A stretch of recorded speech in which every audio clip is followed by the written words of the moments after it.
পাশের বাসায় হালুয়া রুটি বানাইছে গেছিলাম, তাও দেয় নাই। বলেন কি? আজকে আমিও বানাইতেছি। তবু আজকে দিন না। সম্মানিত দর্শক, আসসালামু আলাইকুম। আমি ফাতেমা বলছি নারায়ণগঞ্জ থেকে। সবাইকে ওয়েলকাম জানিয়ে শুরু সব বরাতের হালুয়া রুটি বানানো নিয়ে নতুন আরও একটি ঘরোয়া লাইফস্টাইল ব্লগ ইন ভিডিও। আশা করছি সম্পূর্ণ ভিডিওটি দেখবেন। এখানে বুটের হালুয়া বানানোর জন্য হচ্ছে আমি এখানে ঘি, তারপর হচ্ছে বুট মানে ছোলা বুট যেটা বেটে, তারপর হচ্ছে ঘি, এইসব আর কি গুঁড়া দুধ দিয়ে ভালো করে হালুয়াটা রান্না করব।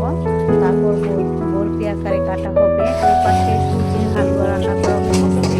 সুজির হালুয়া আমি ভাজার সময় ঘি দিয়ে দিচ্ছি, আর হচ্ছে যখন হয়ে আসবে তখন দিয়ে দেব। এইভাবে করে চুলায় দুধের হালুয়া রান্না করা হয়েছে। আর হচ্ছে চালের আটা দিয়ে যেটা আটা চালের যে গুঁড়া সেটা দিয়ে দিতে হবে। রুটির জন্য বাইক খুলে আমি মতি দিয়েছি। সেবালিকে বললাম কিছু বেলে দাও, পরে আমি আবার বেলে নিব, কারণ যতটা ওকে দিয়ে বেলাইতে পারি। আর দেখুন এই যে সুজির হালুয়াটা কত সুন্দর হয়েছে, দেখলেই বোঝা যায় যে হয়েছে। তো এখন আমার দোনোটা হালুয়া হয়ে যাওয়ার পর আমি এরকম সেনিতে রাখলাম আর এইভাবে সমান করে দিয়েছি। তারপর হচ্ছে ওটা ঠান্ডা হইতে দেওয়ার পর আমি এখানে গরুর মাংস রান্না করব। কোটাকাটি করে নিচ্ছি পিসগুলো। গরুর মাংস একটু ছোট করে কেটে নিয়েছি, রুটি দিয়ে খাওয়া হবে, যার কারণে সেপালি রুটি বেলতেছে। আমি মাখিয়ে মাংসটাকে বসিয়ে দিব। তো দেখুন গরুর মাংস সমস্ত মশলা একসাথে নিয়ে মাখিয়ে বসিয়ে দিব। তো এখন হচ্ছে আমি চুলায় বসিয়ে দিচ্ছি, আর আরেকটা প্যান বসে হচ্ছে রুটিগুলো বেলে দিতেছে, আমি হচ্ছে ভেজে নিব। অনেকেই বলে সবাই বরাতে হালুয়া রুটি খাওয়া ভালো না।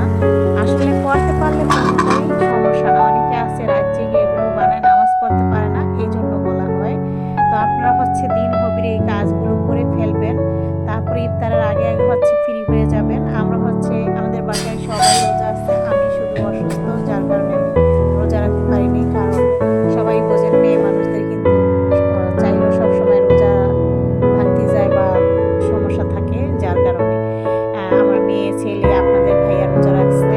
আমি হচ্ছে পাশে ভাজা পোড়াগুলো করতেছি, মানে রুটিগুলো। আমার মেয়ে হচ্ছে এগুলো বরফি শেপ দিয়ে কেটে নিল, আর হচ্ছে ও ফুলের ডিজাইন করবে। অন্যান্য সময় হচ্ছে কয়েক পদের কালার দিয়ে কালারিং করা হয়, অনেক পদের বানানো হয়। আসলে থাক, ছোট মানুষ, ও রোজা রাখছে, তো আমি এই জন্য আর কি বেশি একটা ঝামেলা করাইনি। তো দেখুন এই যে কাটার পর যে সাইডে যেগুলো থেকে গেছে, ভেঙে গেছে, সেগুলো দিয়ে আবার এরকম ফুলের শেপ দেওয়া যায়, এতে করে দেখতে অনেক ভালো লাগে। আর দেখুন কত সুন্দর হয়েছে।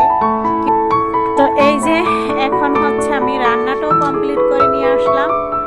এখানে এই যে 2 পদের বাদাম, তারপর কিশমিশ ওই মানে হালুয়ার উপরে দেওয়া হইতেছে, দিলে দেখতে ভালো লাগে। দেখুন তোমার মেয়েও দিতেছে, আমিও দিয়ে দিতেছি। কারণ হচ্ছে ইফতার করার আগে আগে কিন্তু যাদের বাসায় দিতে হবে দিয়ে দিব, ছাড়া প্রতিবেশীদের বাসায় একটু দিব। তো এইভাবে করে আমি প্রত্যেকবারই এই জিনিসগুলো, জানি না আর কতদিন পারি তাই করে।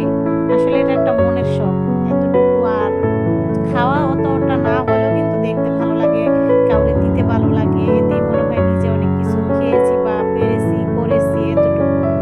তো যাই হোক, দেখতেই পাচ্ছেন সুন্দর করে সাজানো হইতেছে। আসলে বিষয়টা হয়েছে কি, এই সময়টাতে 2বার কারেন্ট চলে গেছে, যার কারণে সব কয়টাতে এইগুলো দিয়ে কমপ্লিট করতে পারিনি। তারপর বাবার বাড়িতে আর হচ্ছে আমার এই যে মেয়ের শ্বশুর বাড়িতে পাঠাইছি, প্রতিবেশীদের বাসায় 3 জনের বাসায় পাঠাইছি, বেশি আর দিইনি।